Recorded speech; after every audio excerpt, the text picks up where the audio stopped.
Okay, so this would be a feedback slash critique for placeholder.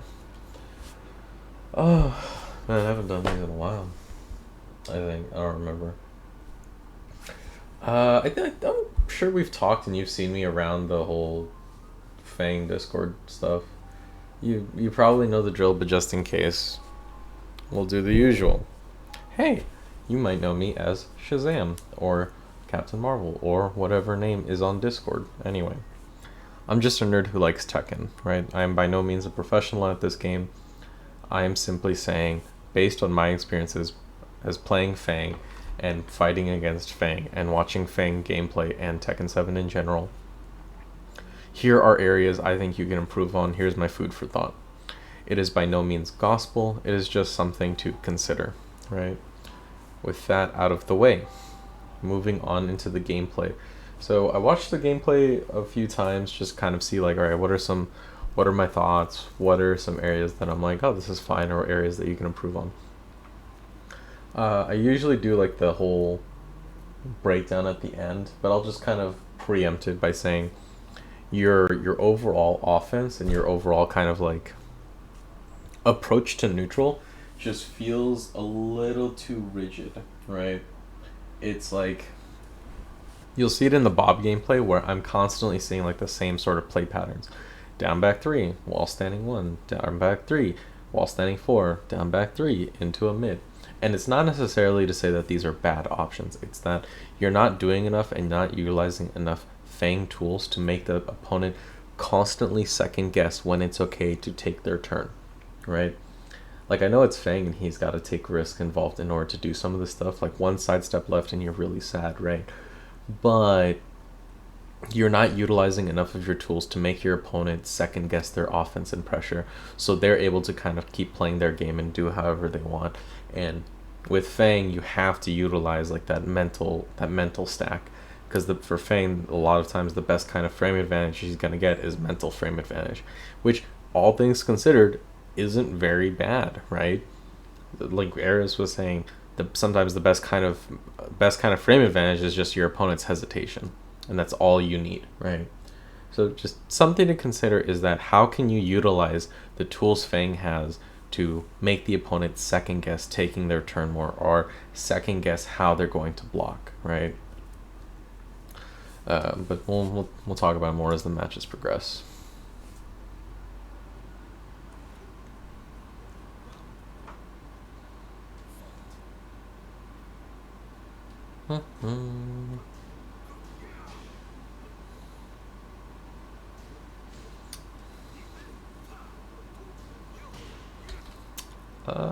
Let's keep going.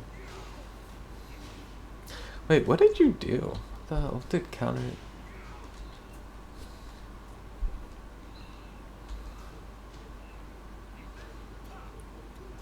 Block. Oh, you do down back 3.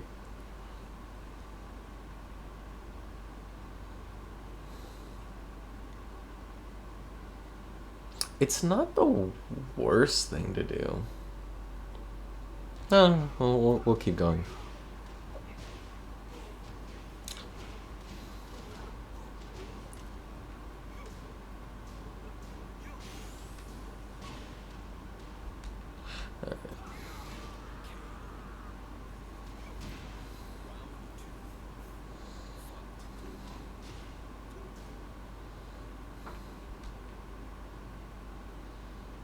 So right here, after the block core circle forward 1+2, the ball is clearly in your court, right? Now I understand some hesitation in terms of, playing a bit more conservative, because if the opponent takes a sidestep or just backdashes slightly, all of a sudden, your pressure just whips because Fang's hitboxes are just kind of ass. At the same time, I think you need to be challenging the Bob a bit more and testing what does he like to do in this situation. Think about it like this. Every time he's previously blocked, the Bob has blocked one of your down forward ones, he was not afraid to challenge you after that situation. If he's not afraid to challenge you then, right, when is he afraid to challenge you? This is information that you need to know. When can you be greedy and when do you need to play it safe? The very first core circle forward 1+2 that he blocked, I mean, yeah, the guy's got the Tekken God Omega tag and all this other stuff, and you are playing an ICFC. It is a reasonable assumption to make that this Bob is a strong player. However, right, just because they are a strong player does not mean that they are a, passive or aggressive player, right? Or they can't be susceptible to you trying to take your turn afterwards. So after you block the core circle forward 1+, or after the opponent blocks core circle forward 1+2, make mental note of what they do, and be greedy, right? Go for the down back 3. They're not going to sidestep that, right? And once you've conditioned them to not sidestep with down back 3, and maybe start blocking low in anticipation, then you can do stuff like forward 2, or some other fast mid, or down forward 3, something like that, right? Just kind of giving up situations where it's clearly your advantage and not trying to, squeeze the most out of it by gaining more information on your opponent.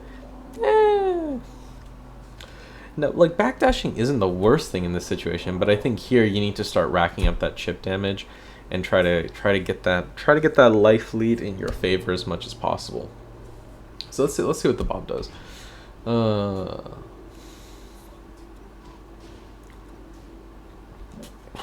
So he's immediately backdashing, and that's going to be susceptible to down back 3, right? And so either test your opponent right then and there. What do they like to do? Are they going to respect you? Are they going to try and challenge you? Are they going to try and move out of the way? And what for each of those options, what are your tools that you want to be using there? Or if you're going to commit to the backdashing route, which is the conservative route, make mental note that, okay, my opponent likes to backdash in that situation right away, so I need to figure out what I can do to take advantage of that. Are they going to backdash every single time? No. But you're just making a sort of educated guess, saying, okay, based on their preferences when they're on the back foot, when they're at a disadvantage, right? They like to do this.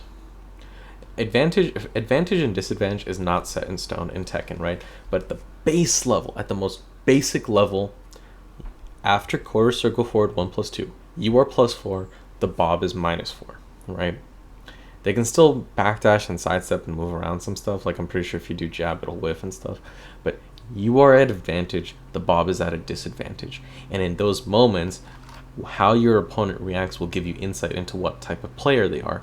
And you use that insight into what type of player they are in order to further tailor your offense to try and tackle them, right? Feng has his issues, but in terms of turtle cracking, no one's better than Feng in the business, right?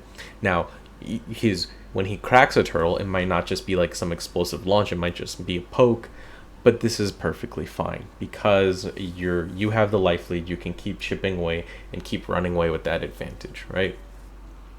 Will you run into moments of, congratulations, bucko, you just got Tekken 7 and they just counter hit launch you, undoing all your hard work? Yeah, shit happens, what can you do? But I'm not here to discuss that. I'm just here to say, here are what options I think you can leverage a bit more as Feng, right?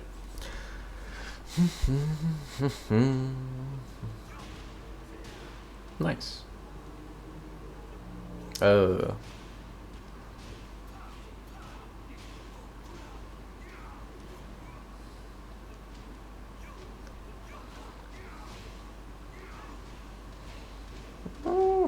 Okay, well, let's run that back. Okay, so what happened here?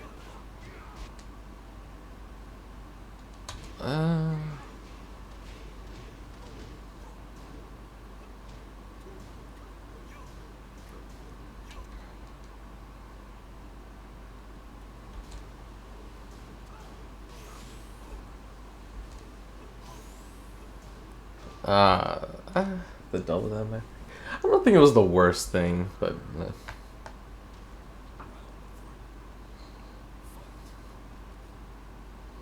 nice break.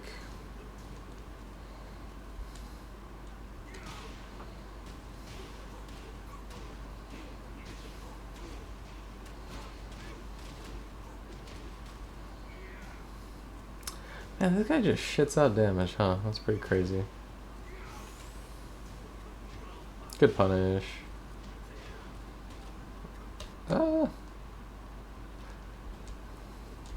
So in those sort of situations where you get like that awkward launch and you're not sure what to follow up on, I would maybe experiment, try to recreate that situation if possible, and experiment like, okay, what hits him? Does forward 3 hit him or something, right? Something to squeeze out as much damage as you can, right? Because you need to maximize every opportunity you get when you're at this much of a deficit.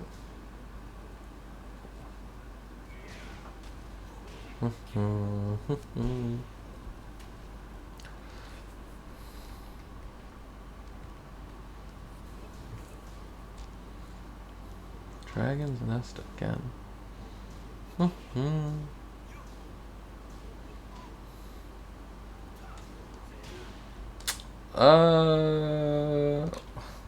Wait, how minus is he? Is that thing like safer than I'm? No, you're plus 23. Hey, that's an easy forward 3/4, right? And Feng's combos got buffed. Yeah, I mean, I'm not gonna harp on it. Maybe it was just muscle memory and you just jumped in, but you know, come on, man, launch that in the future. And it's not even just a launch. You get like delayed hop kick, right? Or just do forward 3/4, right? Max damage, max it out. Don't just do hop kick.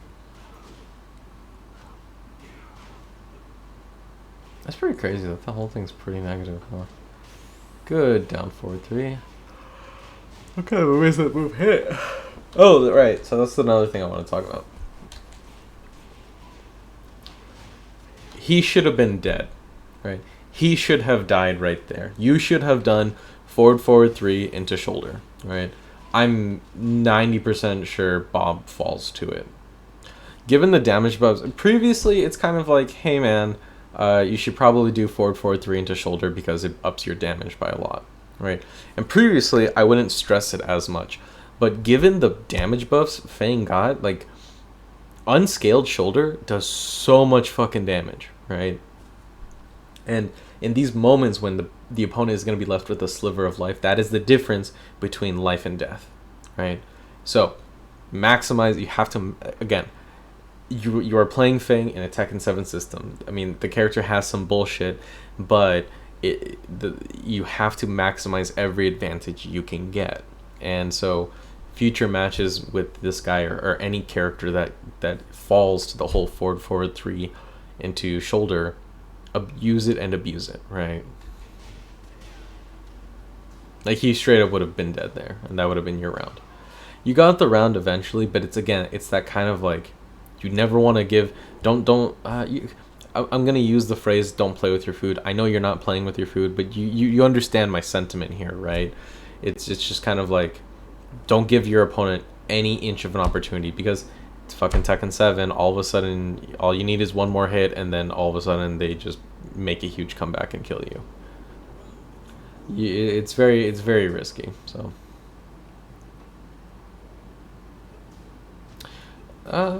we'll keep going.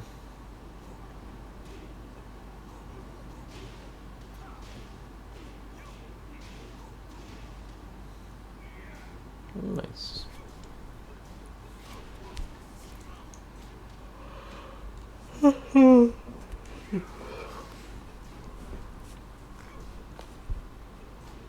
So that's an okay. So what is he doing?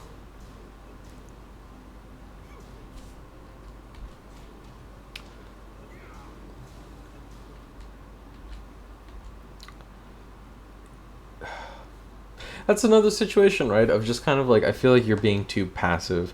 You're not making him second guess anything. He's just kind of be like, all right, well, I'm just not gonna challenge you, and I get freedom to move because he challenged you in the past, and I guess you're just not trying. You're trying not to like be greedy too much. But again, it's just kind of like you're being too passive and letting your opponent walk away for free. And it's like, okay, at the very least, you want to make them work when they try to like walk away from Feng or create some distance. Is any opportunity your opponent gets, whether it's just they got to backdash away, whether it's just they got to just do whatever, you want to make sure that they are working for that opportunity, and it's not just like a, oh well, I wanted to play conservatively, and so they just got to backdash away. Make them, like I said before, make them second guess when and where they're going to be able to do that. Make them, the more you got them ducking, scared of down back 3, the more likely your mids are going to work out, right?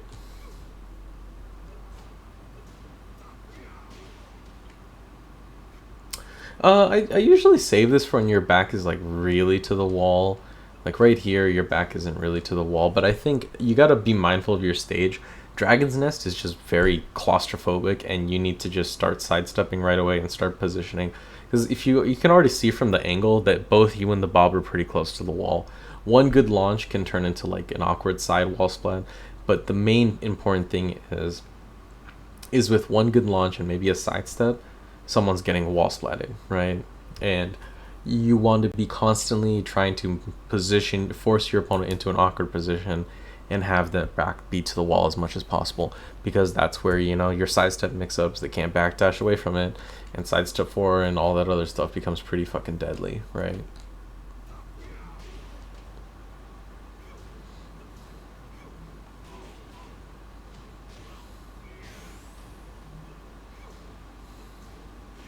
Unfortunate.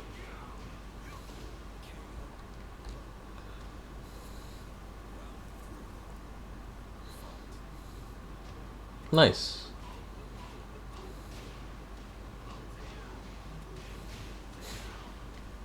I don't think you would have died there, but I still think I'm like, just 2 forward, forward, 3 into shoulder, get that damage. Nice.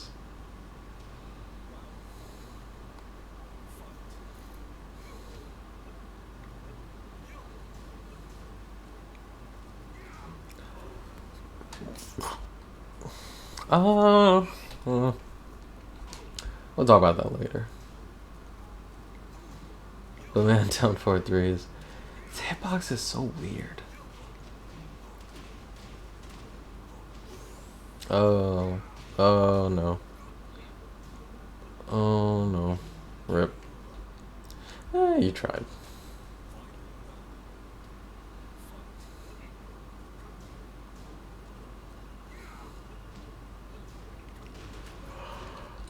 What? Okay, wait. I could.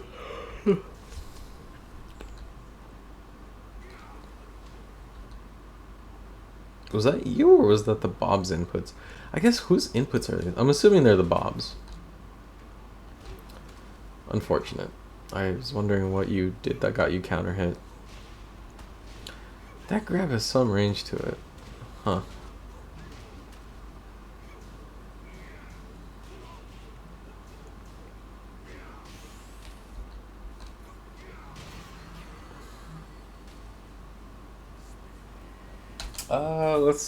Let's watch the lay match, and then I'll go into my thoughts. Into the abyss.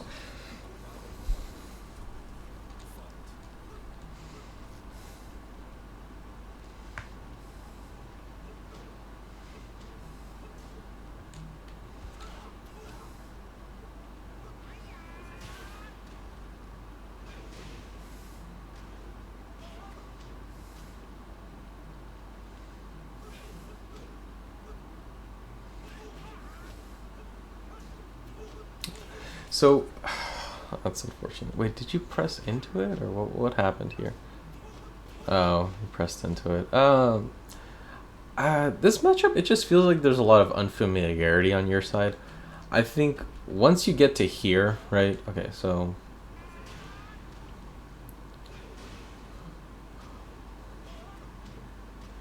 once you get to here, you have the life lead, and a pretty reasonable one at that. Lei is not a very high damage character, right? You immediately just back the fuck up. Don't approach. Don't approach. You get some opportunities right here, but the more you approach a Lei, the more likely you're just gonna get got, right? The more you're just gonna get rave sweeped, and then you're in a mix up for the rest of the round, right? Lei is a very strong and annoying character when you have to approach him, right?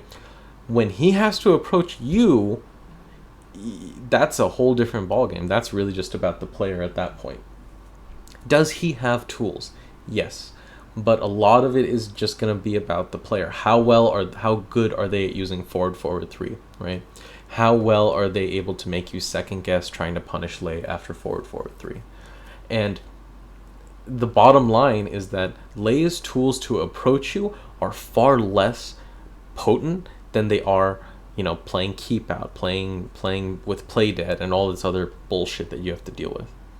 You got the life lead against Lei. Congratulations. Force him to approach you, turtle the fuck up, and just play a bunch of keep out, right? Is Feng a keep out monster? Like, no, he's no Lee. I'm not gonna say that, but you certainly have a lot more tools to make the Lei second guess himself and sort of put himself in a bad spot than you do tools that are gonna benefit you by constantly approaching, right? And then like right here, he just counter hit you out of something. Why? Okay, so what were you?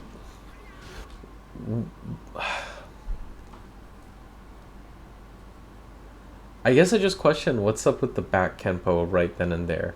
I think you just block, right? Your back was to the wall. Anything the Lei did, especially when a Lei's approaching and they're typically going to do like forward 3 or something, back Kenpo's not going to help you out that much, right? I just think it was like a weird decision to just wake up and do it. I don't know. It was just weird.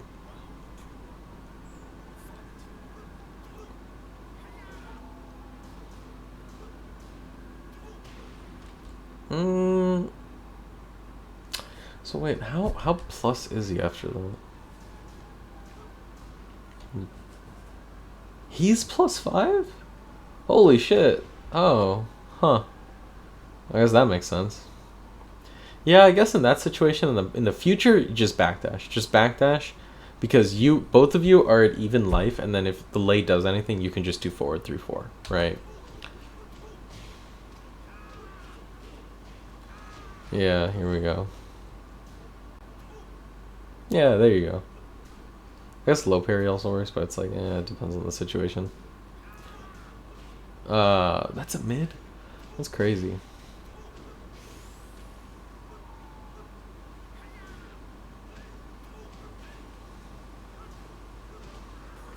Nice. I mean, rip, but also nice from the Lei. Rip.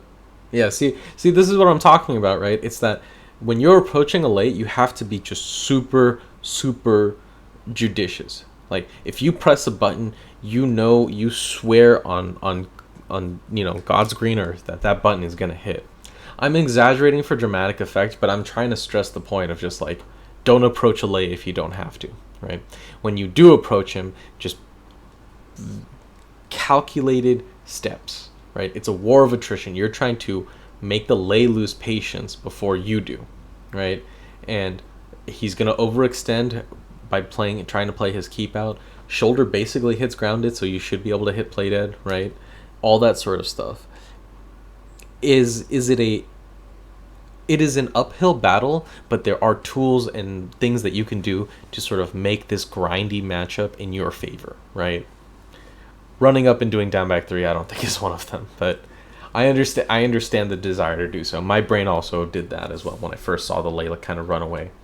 But that's the dangerous dance that you play in this matchup, right? You have to be very careful.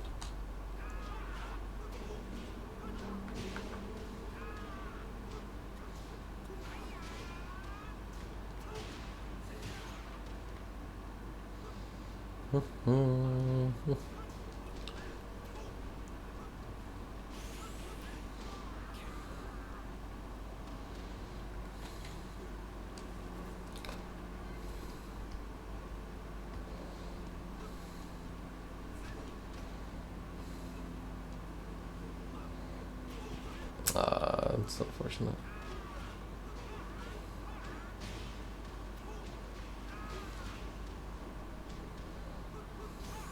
Holy shit, that was actually pretty scary. I want to play Tekken again. I just don't want to touch online.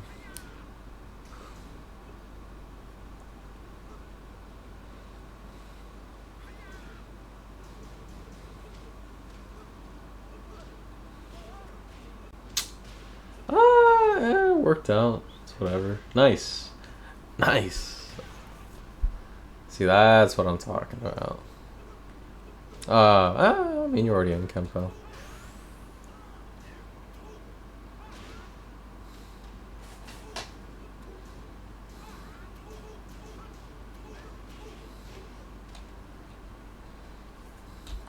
Okay, so after you block the... Okay, what is...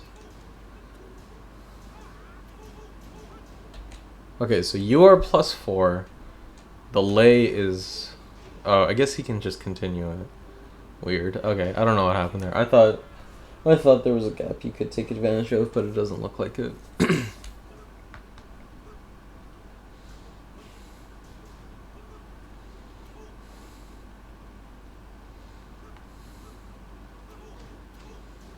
I think I should have done this 2 parts. I should have done a breakdown for the Bob match in particular and the breakdown for this match, because I realized some of the recommendations I have overall won't really apply in this matchup. Nah, kinda not. I don't know. You can be the judge. You can decide. How minus is he after that stuff? You're +8? Huh, never feels like it. Unfortunate. That should have been launch.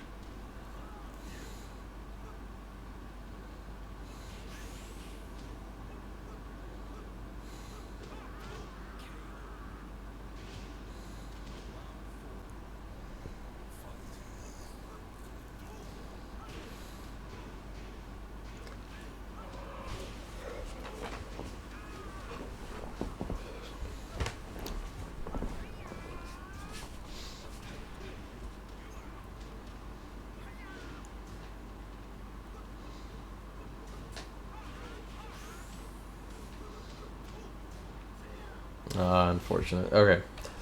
Let's do the usual. Punishment are neutral.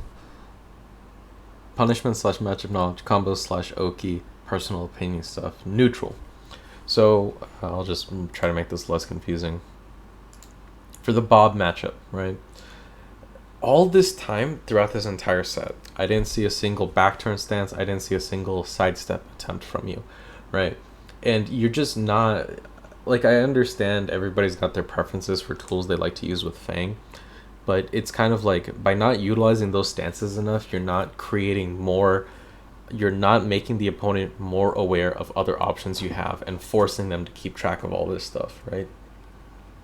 It goes back again to that mental stack is you've got a big bag of tricks and you just keep chucking them at the opponent and wearing them down because they're constantly going to be on the lookout for stuff and they'll fall prey to something eventually, right?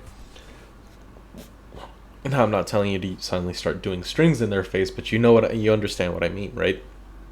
If you never utilize sidestep 1+2, the opponent's never going to be afraid of ducking when they see you sidestep, right? So that reduces the potency of sidestep 4. If you never utilize back turn escape, right? They're never going to feel greedy in order. If the opponent never sees back turn, they're never going to feel the need to challenge you or anything, right? They're not going to feel like this urgency of like, oh, he's back turn, maybe I can take advantage of something. And then you can make them whiff by doing down back when you're back turn and then doing like the little shuffle escape or whatever, right? If you don't utilize these tools, what is the opponent ever going to be scared of? Just the knowledge that Feng has these tools, right?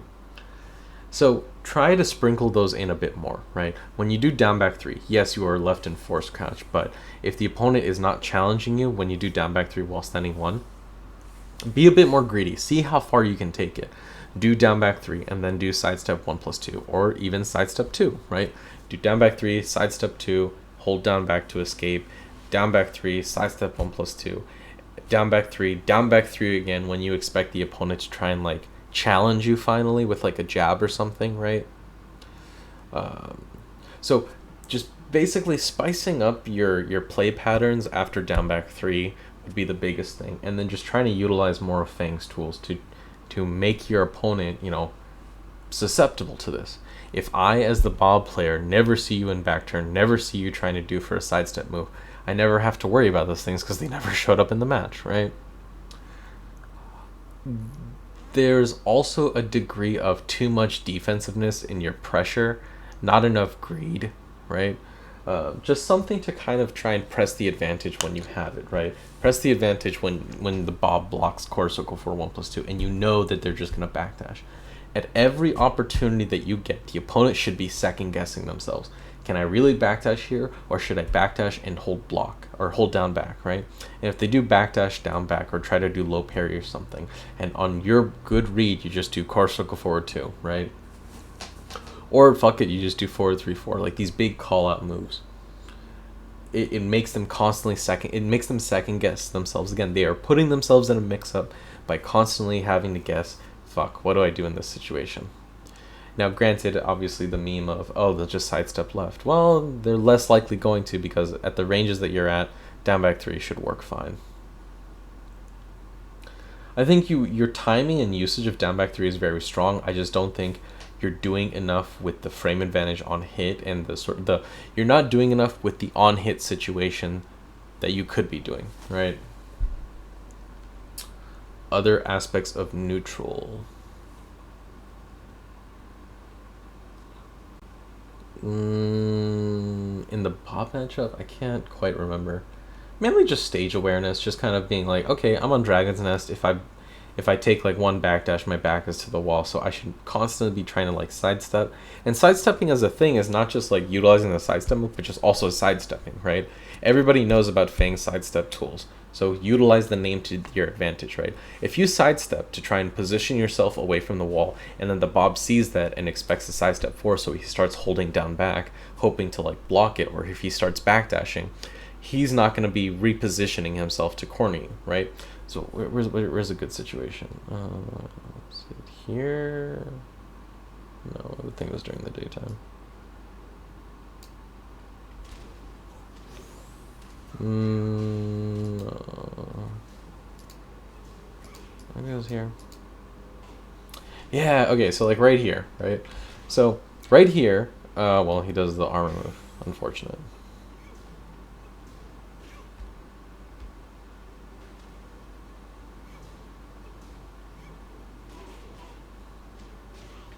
So like right here, if you sidestep, and let's say hypothetically the Bob just doesn't, well, even if you sidestep block, you'll be fine because you just punish the armor move.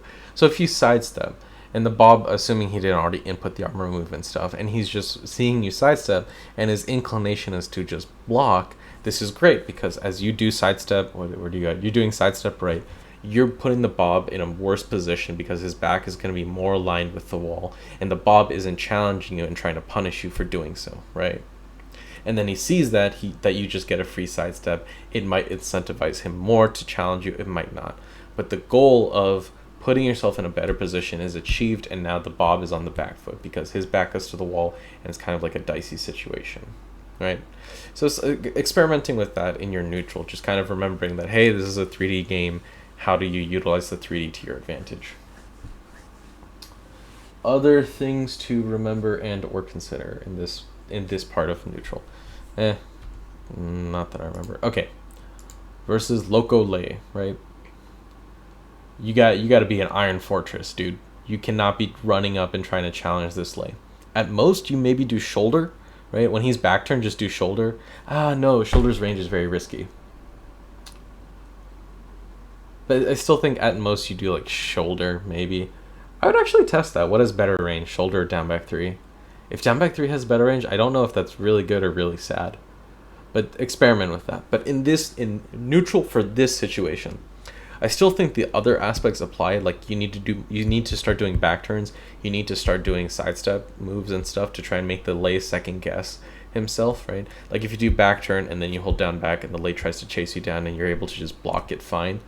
Perfect, right? But again, if you never do that, the Lei's never gonna have to worry. He can just kind of throw out a bunch of strings and then do whatever he wants. So here you need to be this Iron Fortress of just kind of like chip away, keep chipping away, looking for an opportunity for more and more chip damage. Once you've established a life lead, just let the Lei approach you and then just try to pick apart his offense as he approaches you. Right. That's it for neutral on this one. Was there anything else? More of it is my personal opinion stuff, but we can go into that later. Punishment / matchup knowledge. I thought your punishment was fine outside of like the one big missed punish on the tornado uppercut, the Bob Shoryuken or whatever, right? Really missed opportunity on that, especially since you get forward 3-4 which all the damage buffs should add up, so you should be a good chunk of damage, right? So just stuff to watch out for. It was kind of fast, but even at least it should have just been hop kick at the very least. Punishment in here in this situation was fine in terms of matchup knowledge. I mean, the Bob wasn't really doing a bunch of CD1, so there wasn't a lot of stuff that you can just kind of flash deck. Not much else to say here. I'll talk about it more in matchup knowledge, and then, I already said my piece on combos. What happened? Was it this round? It was like I think it was like the very last round. This right here tells me that you're not as familiar with the lane matchup as you should be, right? In addition to, you were constantly pressing into his strings, which gave him a lot of like free damage. It goes back into the TLDR, be an Iron Fortress, don't press any buttons in this situation, but also right here, ignoring the punishable part, it's a low-high, right? You hold down back, even on hit, you can, unless it's like a counter hit situation, you hold down back, he's going to whiff the elbow, and then you launch him for it with a whiff punish. And then same thing here, is that after you block it, right, he does that. That's a mid-high. That string, that string has no mid follow-up. It's only the high, or he cancels into stance, right? You never have to worry about another mid. And you need to, anytime that opportunity, like the moment you see that first part, just duck. Just duck. Because if they overcommit to it, it's a huge whiff punish opportunity for you. So something like that, and then a bit more, I wish I could help you and be like, hey, don't press in this string, do this instead. Your guess is as good as mine, but I think you were just pressing too much into his strings, even if you were at an advantage. There was one string where you pressed into it and he got a chunk of damage, and then the next time it happened, you did a backdash, which was good, but it goes back into like, you got to be a bit more patient here. You still sprinkle in the sidestep and the back turn moves and stuff, and the back turn setups to constantly just be like weaving in and out of range to make the Lei second guess his approach and his offense. But you also don't press any buttons unless you're for certain that this is my punish opportunity, or the Lei's gonna be in back turn and I'm just gonna shoulder it and not worry about whatever fucking parry stance he's in. Be mindful of his stances. Sometimes you could honestly just do forward 3-4 and get like a free forward 3-4, especially if the Lei likes waking up into crane stance, I think. But there are stances where he'll auto parry mids and stuff, and it's really annoying. Again, it's Lei, it's a lab character, right? However much effort you want to put into it is up to you, but that's all you, baby. Combos / Oki. Outside of the forward 3 situation with Bob, right? I don't think there was any like. Excuse me. I don't think there was any situation where I would say your combos need a lot of work. It's just more so maximizing your damage.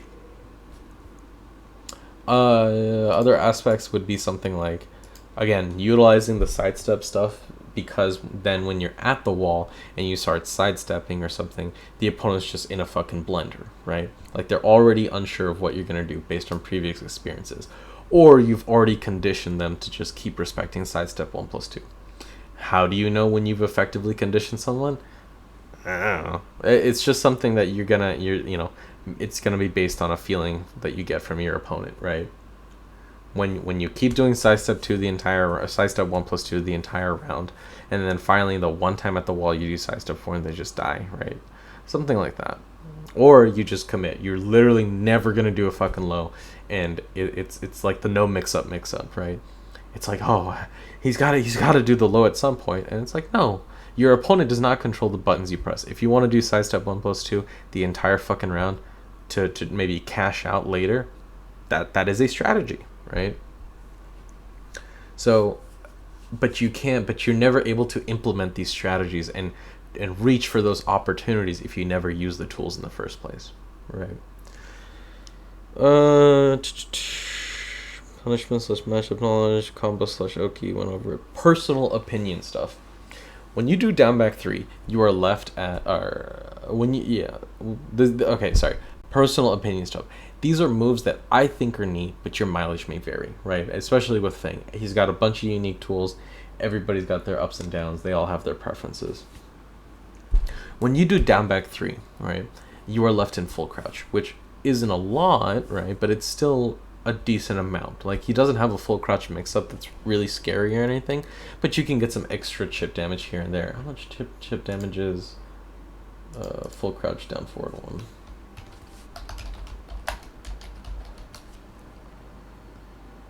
So full crouch down forward 1 is -1 on hit. It's like down 2. Oh, I love down 2. I need to use more down 2.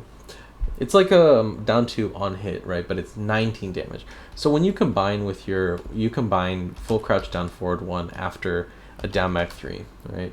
You're getting a whopping like 31 points of damage from poking, right? And you gotta start using that where it matters, right? Start maximizing your damage, because the opponent is respecting wall standing 1, so you know they're not gonna press into it or anything. So you start doing full crouch down forward 1 and start making them like being like, fuck, do I try and challenge? Do I block low? Do I block high? Etc. etc. And then you can start doing, you know, your bigger call outs. Let's full crouch down forward 2. Full crouch down forward 2, 18 frame startup. It's unseeable, right? If they start blocking low because they're expecting full crouch down forward 1, full crouch down forward 2 will get them. Or just do the usual wall standing 3, right? What other options do you have? But yeah, don't just feel limited into like, oh, I gotta do wall standing 1 right away, right? Tailor your knowledge based around your opponent. After the third down back 3 into wall standing 1, you can reasonably go, okay, I think they're gonna respect me in this situation, so let me be a bit greedier the next time I get a down back 3 hit, right? Other aspects, I talked about the sidestep stuff. I think sidestep 2 is a really strong tool. I like it a lot. Other things to consider are just throw your opponent, right? Like, I get it, Feng doesn't have like a full-on throw game, but it's another one of those things of like, you gotta constantly make them second guess it, right? The Bob only has a 1+2 break, and obviously it's a lot easier to be more incentivized to use a throw that launches your opponent versus just the damage that Feng gets. But it's kind of like a situation of you're putting your opponent into the mental blender, right? The mental stack is just constantly under pressure, because it's kind of, again, making them second guess, like, fuck, can I is he gonna throw me here? Do I challenge it? Do I not? Etc. etc. etc. Other stuff to consider. I like down 2 a lot. I don't think there was too many good situations to use it. Maybe against the Lei, not really against the Bob, because the Bob was throwing out a lot of mids hoping to counter hit you. So you got to be careful about that.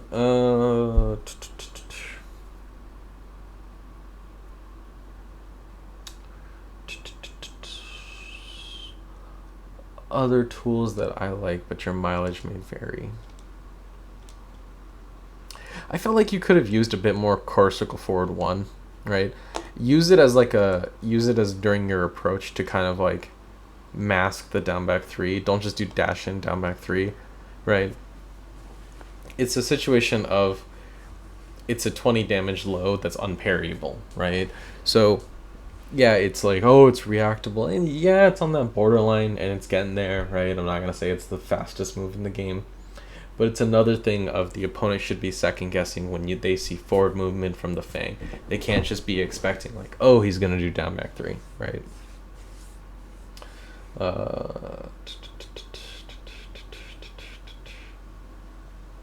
Down back 4, no, down forward 4. More forward 2, right? In situations where you're dashing in doing down back 3, or dashing in doing core circle forward 1, whichever, right? Basically, the opponent is at a range where they cannot sidestep down back 3, and they're constantly thinking, oh, down back 3 is going to come in, down back 3 is going to come in. And if they see you dash up, and because you've done dash down back 3 a bunch, they're more likely to block low, right? So that's when you do something like dash up forward 2 and see if you get it, right? Because at the very least, you're safe on block. This is a situation where the opponent has been conditioned to not sidestep as much because of down back 3, right? And then you can start using something like forward 2, and it's either punishing them for blocking low, expecting down back 3, or they block it and you just kind of accept that your turn is over and move on with your life. Other personal tools that I think are neat. I like sidestep 2.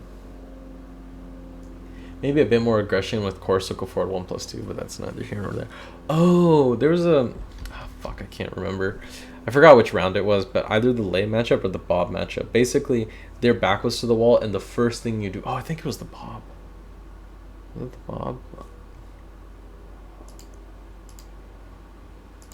No, I don't think it was the bob. Maybe it was the lay. What was the first round on? No. Maybe I'm just mixing up rounds now. Oh, my brain is melting. Basically, one of these opponents, that was the first time you got their back to the wall, and then you immediately do down forward 2-2. And it's just kind of like, why? What reason is your opponent going to start ducking at the wall, right? You have to give them a reason first, right?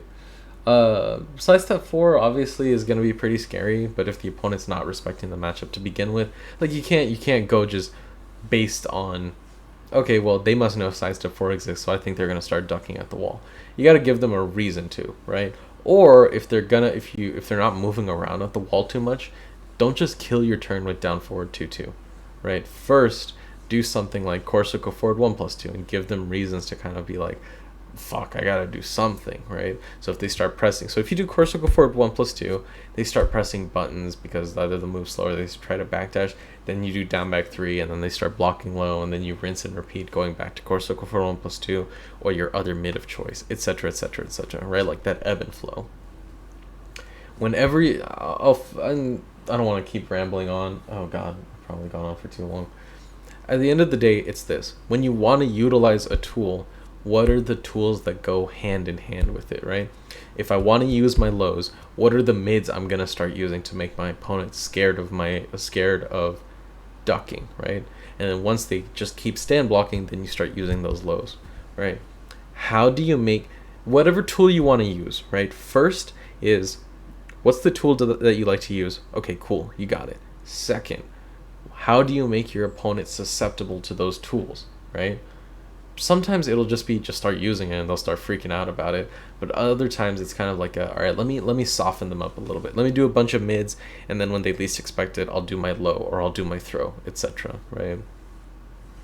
I feel like your game plan and your current playstyle is a bit too rigid for how flexible you gotta be with just Feng and then fighting against these players in general, right? If you're too rigid, if you're not utilizing a lot of more of Feng's tools to the best of your ability, the opponent never has to worry about it. And then because that's the thing with Feng, is like he's got a lot of good moves, but they're not like amazing or game breaking or crazy, right? I mean, arguably back one is game breaking, but that's a whole different discussion. But it's that just kind of that situation of you utilize a more of your bag of tricks because you need to make the opponent constantly wary of these things. Because some moves, even though that they're very strong, like down back 3 is a very strong tool, just by itself and by using a very rigid game plan with it, it's just not going to be as effective as it could be, right? Anyway, those are my 2 cents. Those are my first impressions on all this, on all these matches and stuff. I hope it helped. If you have any questions, let me know. If there's anything else that you're like, hey, I'd actually prefer more specific feedback in this situation, yeah, just let me know, man. All right, have a good one.